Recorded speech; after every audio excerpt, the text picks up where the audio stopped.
Hi, and welcome to Journey Forward with Jory Rose, where you will gain insights, tools, and inspiration to get unstuck and live your best life. Jory is a licensed marriage and family therapist with a passion for helping people cultivate awareness and authenticity so they can show up fully in all aspects of their life. And now, here's Jory.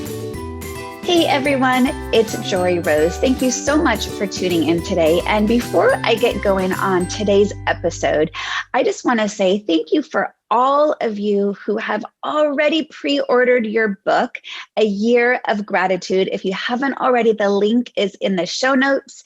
It goes on sale officially next week on Tuesday, January 19th, which I'm so excited about. But good news is the Kindle version is available right now. So if you want to get the Kindle version, save a little bit of money, you can go ahead and get that right now today. Go ahead and into the show notes and click on the link for the Kindle version. Otherwise, you can pre-order your copy, and as soon as it's released, it will be sent to you.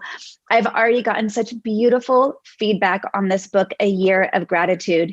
And now more than ever, we all turned the new year and was looking into 2021 with such bright eyes for hope and new beginnings. And yet, as we've already have seen, it has not necessarily eased up with COVID numbers, with the politics. It has continued to be a challenge. And I keep saying this, but now more than ever, gratitude really does feel like a beautiful practice within our reach to help us get through any difficulty that's arising in our life, because choosing gratitude, even for the littlest things, can help quiet down the emotional brain so you don't get so flooded and hijacked by things that are going wrong in your life, where you're getting stuck in your challenges. Gratitude can be that little glimmer and shimmer that helps you get through. So I really thank all of you who are already supported the new book. But I did want to share with you some things that are on my mind as we continue to enter into the new year. And like I said, so many people just began the new year with such renewal of feelings of hope and new beginnings. And yet, I think we're going to be in the trenches for a little bit longer. And, as I always hold on to these foundations of these tools of mindfulness and meditation, there's no quick fix. Right? The only way out is through. And it is through sitting in the mud, literally, that we gain our growth and our wisdom. And that's why the lotus is a symbol of meditation, because it is out of the mud that grows that beauty. And so I'm going to continue to hold the space that out of the mud that we have all been sitting in for quite some time, what will emerge is you living a conscious life. What's going to emerge are you developing tools for things you didn't even realize you had within you.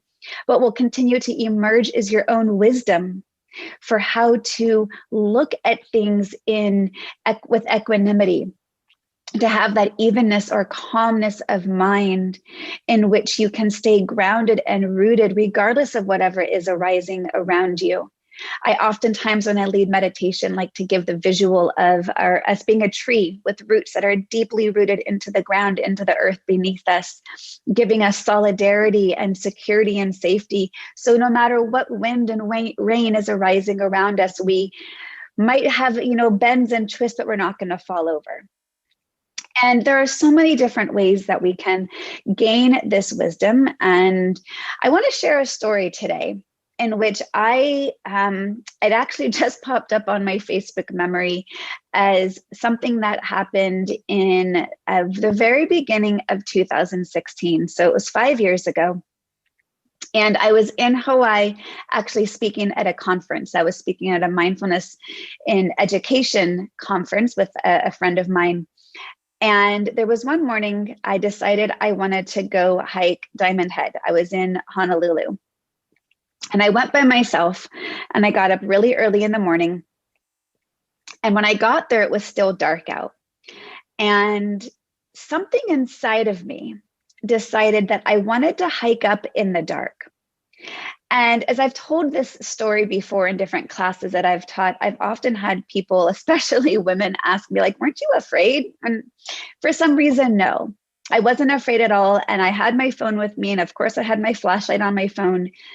But I don't know what it was. There was something about me and being alone and wanting to trek up this trail that I wanted to be able to do it by trusting my surroundings, trusting the environment, using the light of the moon and the stars that were still out because it was definitely pre-dawn, and trust the process. And there were a few people who were there ahead of me, and I could see them up ahead of me, up on the hill, their flashlights, like little glimmering reminders of, I'm not alone. I can do this. If I can, I always had the option to turn on my flashlight. But there's parts about me that I can get kind of stubborn at times, and I think stubborn in a good way, but I get determined. And this was definitely one of those moments of determination. So there I went. And it was pretty dark, and it was pretty steep, and it was definitely not a smoothly paved path. And it was a lot of little divots and twists and turns, and there was a railing you could hold on to if you wanted. And to me, it was the definition of a mindfulness exercise. I was mindfully walking, tuning into my body, tuning into the ground beneath me, tuning into my senses. It was in the absence of light, my senses were really heightened in my own awareness. And I got to this point where you had to go through a tunnel. And the tunnel was arched, and you can see it was, just very clearly just carved out of the mountain. And every, maybe 10 feet or so was a little light on the ground. So I actually have a picture of this. And if you check out my social media this week, I will post the photo so you can see what I'm talking about. But as I walked through this tunnel, there was a man walking in the opposite direction. And as he was already coming down the mountain. And I first thought to myself, wow, he must have gotten up really early that he's already coming down before the sun even has come up. There was no part of me that was feeling uncomfortable or unsafe in his presence. And as he got a little bit closer, it looked as if perhaps he might have even worked for the park, that maybe he might have been some sort of park ranger. And as he got closer to me, he said to me, when you get to the end of the tunnel, go left. That's the easier route. So go left. And then he just kept walking. Well, like I said, I can get pretty determined and perhaps even stubborn at times. But my immediate thought was, who the fuck do you think I am? Why would you assume I want to go left? Why would you assume I want the easier route? And so as I kept walking, I got to the end of the tunnel. And what do you think I did? You're probably nodding your head and knowing what my answer is already going to be before I say it. Sure enough, I went right. Because I thought, I don't want to take the easy way out. I'm here on an adventure. I'm by myself, I'm exploring. I don't want someone who I don't know, who doesn't assume to know who I am or what I need, to tell me which is the easier path to take. So I don't go left like I was reminded or suggested to, I go right. What right was directly up a flight of very steep stairs, probably, I think I even counted 100 steps possibly. And mind you, now that I'm out of the tunnel, it is still almost pitch black out. So I still have decided not to use my flashlight. And there is clearly now nobody in front of me, because anyone else he's already seen, he's already told them to go left. So they probably already went left. So the determined soul that I am, determined to forge my own way, to not take the easy way out, I went right. And up these 100 steps I went. When I got to the top of all the steps, I didn't know what to do next, because now the steps turned into a spiral staircase. And I went up the spiral staircase and it didn't really lead to anywhere. So I was kind of confused. And I came back down the spiral staircase and I was at the landing of the top of the 100 steps. And I could see that there was a cutout from where I was standing.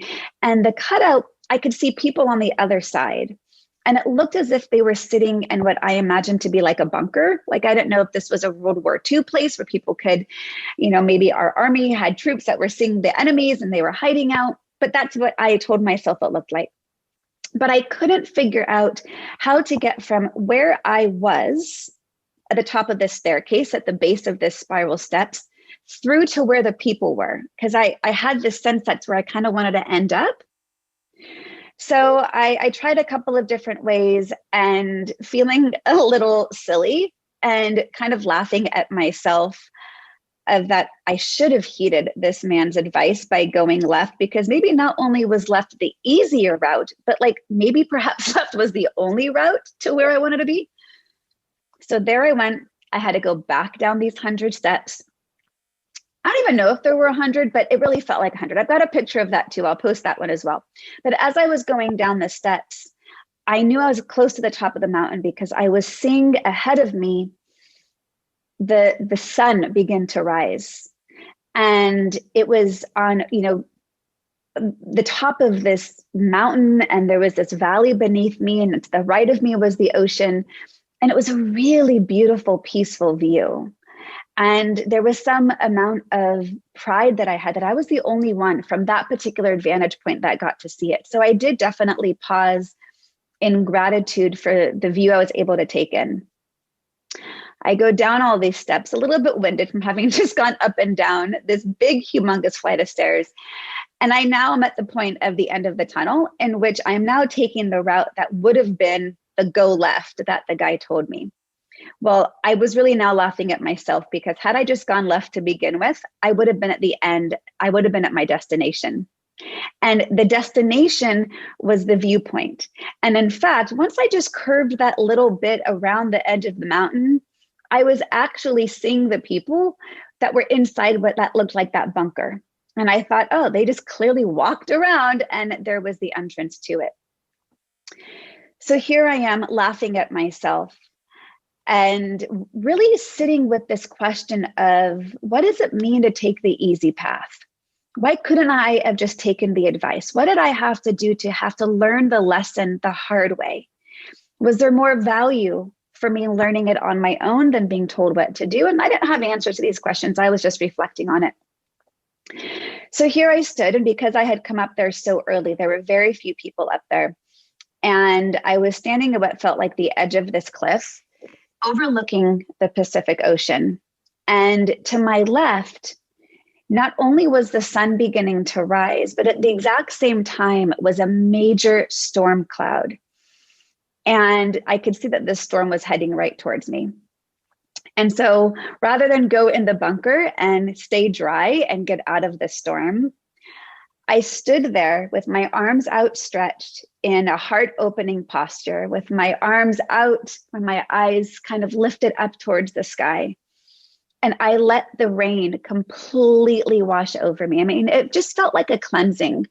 I had, previously, about a year and a half before that, gone through my divorce. I was just beginning to find my own footing.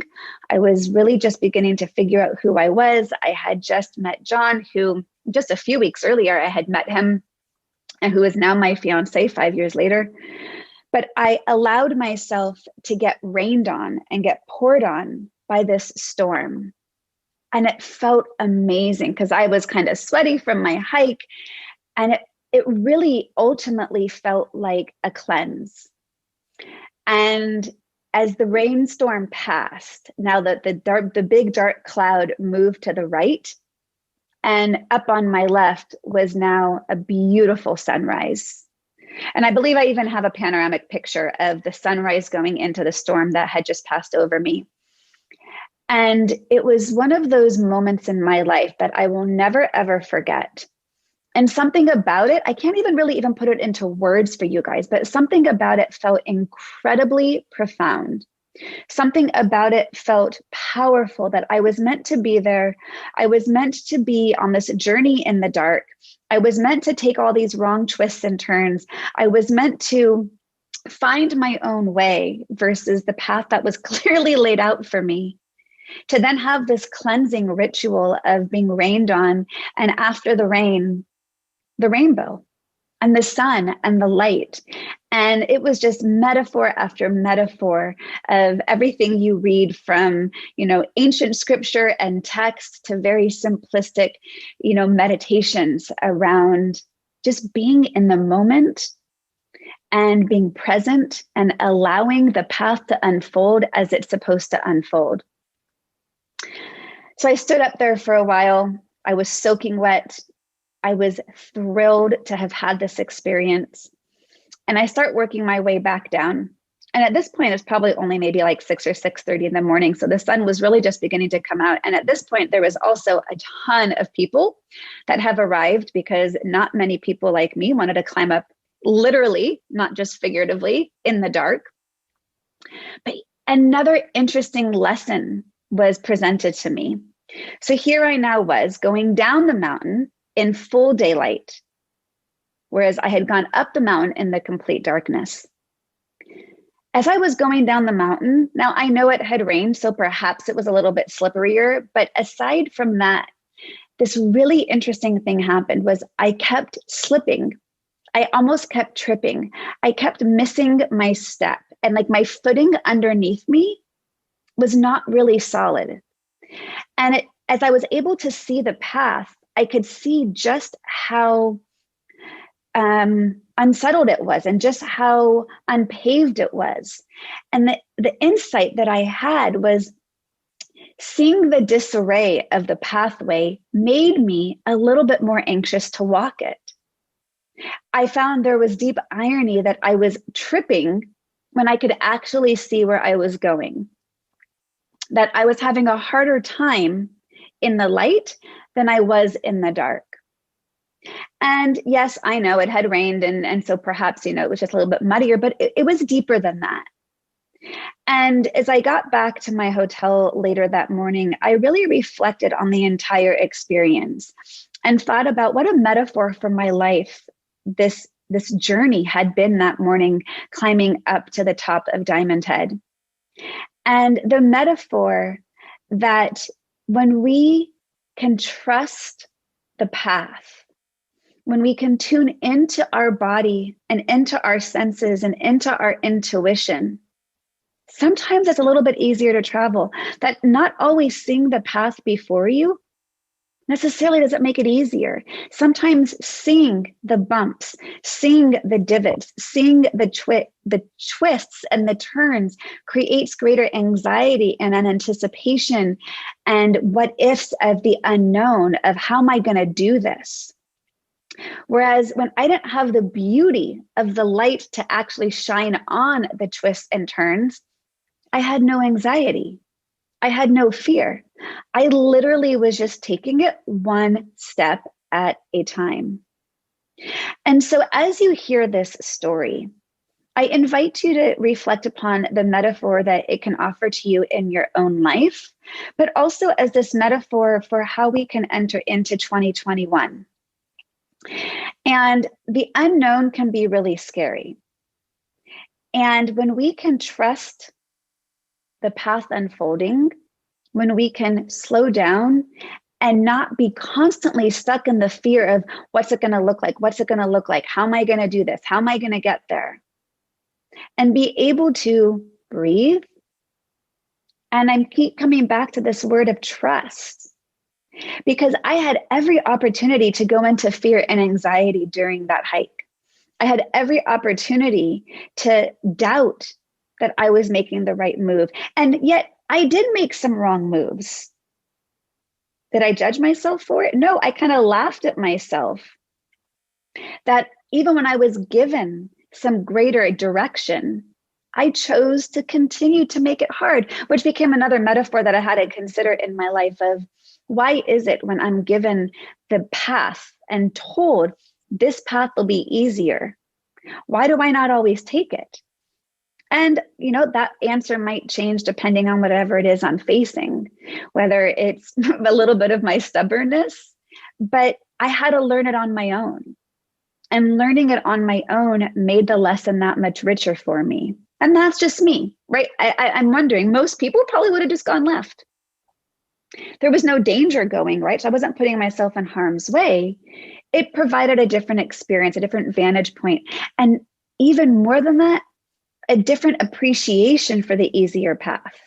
So I've often thought about this hike as I continue to take in the lessons that I learned that morning early in January of 2016.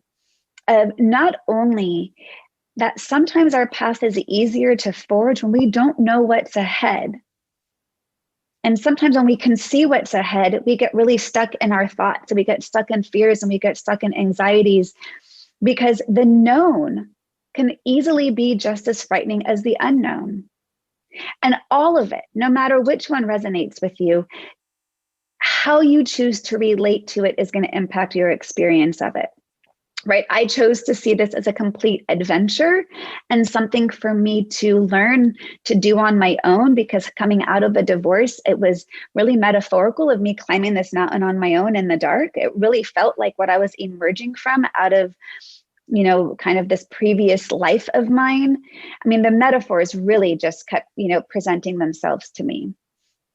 So I hope that this resonates with you as we continue to need to trudge ahead in the mud, in the unknown, and invite yourself to get curious how you can be okay when it's in the dark.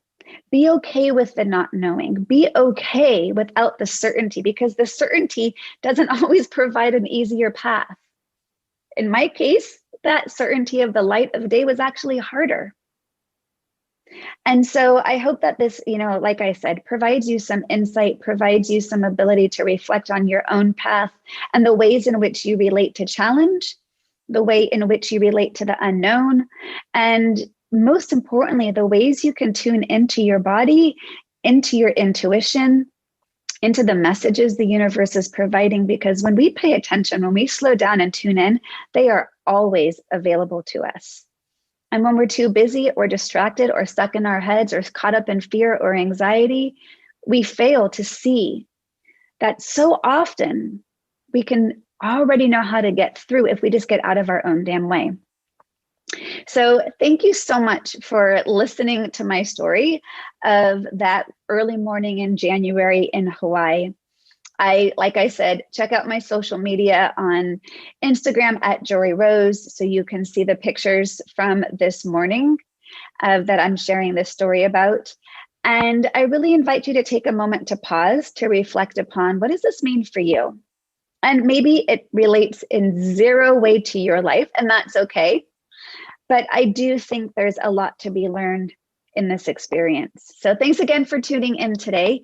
And I look forward to joining you guys next week, where I'm going to be going a little bit deeper into some of my favorite gratitude practices that I wrote about in my book, because it'll be the official launch of the book coming out and available. So thanks so much for tuning in.